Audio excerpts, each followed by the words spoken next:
Hi, my name is Gary, and for this lesson, I want to go over a sequence that we can use with the minor pentatonic scale. And what I mean by a sequence is groupings of three notes.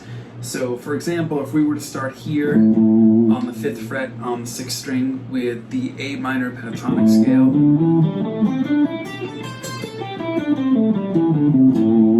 well, if you're not familiar with the minor pentatonic scale, it is built off of 5 notes from the minor scale. The notes in an A minor scale would be A, B, C, D, E, F, G, A. To make it minor pentatonic, we would remove the B, we would remove the F. So that is the 2nd degree and the 6th degree in relationship to A. And you would end up with A, C, D, E, G, A. And then those notes would repeat in the next octave. A, C, D, E, G, A, C. With the groupings of 3 notes, what we're doing is playing 3 notes from every note in the scale. So if we started with A, we'd end up with A, C, and D. Then we'd go to the 2nd note of the scale and do C, D, E. Now, C in relationship to A is the 3rd degree, but I'm just saying the 2nd note because it's the next note in the minor pentatonic scale. But so from there, so again, C, D, and E, and then D, E, G, and then from E, E, G, A again. And then of course this would just repeat in the next octave.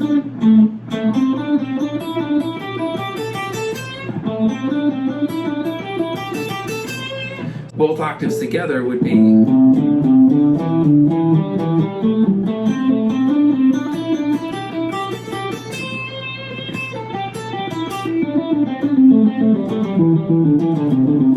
that's the descending part, which is the exact same idea, but we're just going down the scale and going backwards through the notes. So it would be C, A, G, and then A, G, E, G, E, D, and then E, D, C, then D, C, A, then C, A, G, A, G, E, G, E, D, E, D, C, and then D, C, A.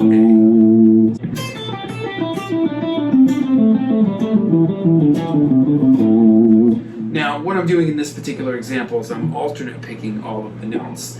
So what that would mean is that we would pick the first note with a downstroke on the pick, and then the next note would be an upstroke on the pick. So it would be, and then when we go to the next string, meaning the D on the 5th string, that would be a downstroke again.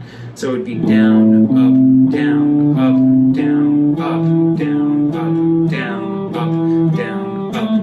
Because it's groupings of 3 notes, it's going to alternate every other grouping, meaning down, up, down, then up, down, up, down, up, down, up, down, up, down, up, down, up, down, up, down, up, down, up, down, up, down, up, down, up, down, up. And then, of course, the same thing going backwards.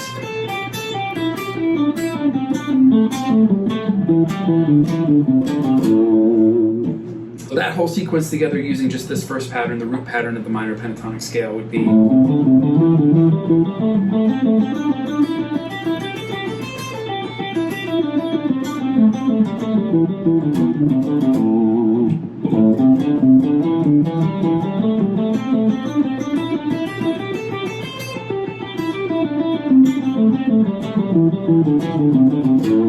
So now there's also another thing that we could do with the right hand to not pick every single note, which would be to only pick the first note of every new string. That would give you more of this legato type sound where we're hammering on when we're ascending and doing pull-offs when we're descending.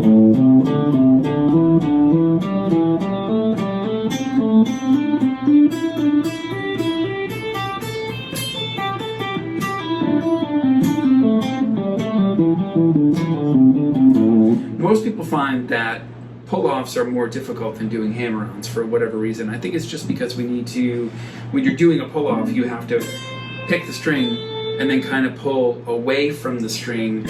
I always say down in a way, but it doesn't have to be that.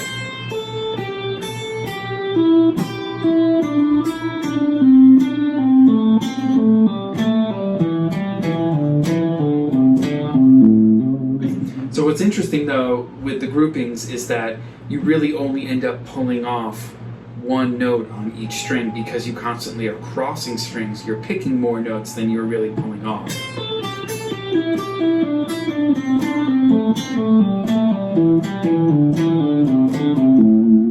And the ascending part again.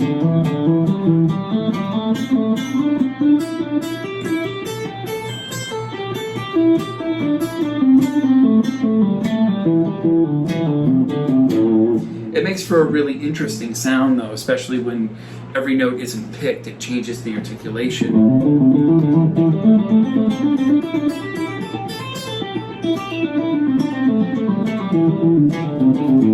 Which is cool when you're soloing or improvising, because then it's not so even if you want the variation from just all pick notes.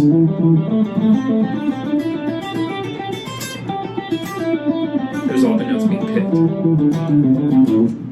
We love picking all the notes. We want both, and when you're soloing, you want that variety to go back and forth between picking all the notes and doing legato or hammer-ons and pull-offs. What I've done for this sequence at PracticeTheGuitar.com is I took this groupings of 3 sequence and put it on all 5 patterns of the minor pentatonic scale in the key of A. So if you're not familiar with all the patterns in the key of A, what happens is you begin here on the 3rd fret on the 6th string, and we're actually starting the scale from the 7th degree, which is the note G. So you end up with G, A, C, D, E, G, A, C, D, E, G, A. I call this one pattern 7 just because it begins on G. So then we're doing the sequence on that pattern, and then moving right to the home pattern, pattern 1. So this is the shape that of course we all know and love just because it starts on the root. And then the next note is the one that starts from the minor 3rd. So this position, or in this key, this position starts on the 8th fret.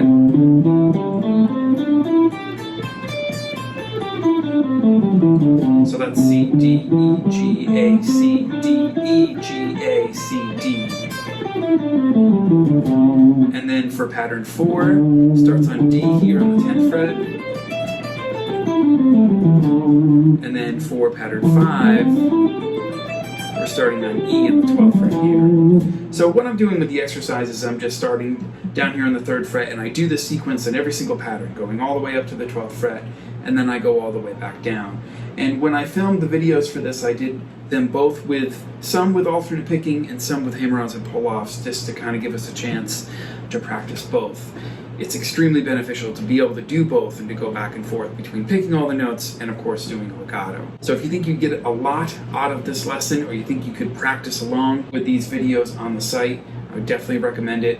Click the link below, head right on over to PracticeTheGuitar.com. There you can practice this exercise with 15 tempos, with the full lesson video, notation, tablature, backing tracks at 15 tempos, all the stuff you need to help you to get better at playing the sequence all the way across the fretboard. And there are so many benefits to being able to do these groupings of 3 notes going across the fretboard like this, mainly just because you'll be able to play the sequence anywhere, number 1. Number 2, you would be able to move from pattern to pattern. So for example, even if you weren't, as an exercise, we're just going up and down, but if you wanted to move through the scale while you're soloing in other ways, meaning like if we wanted to go,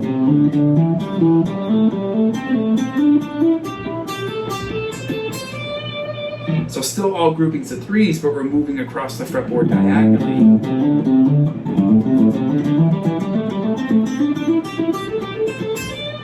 Or we could even do that in sort of a reverse diagonal pattern.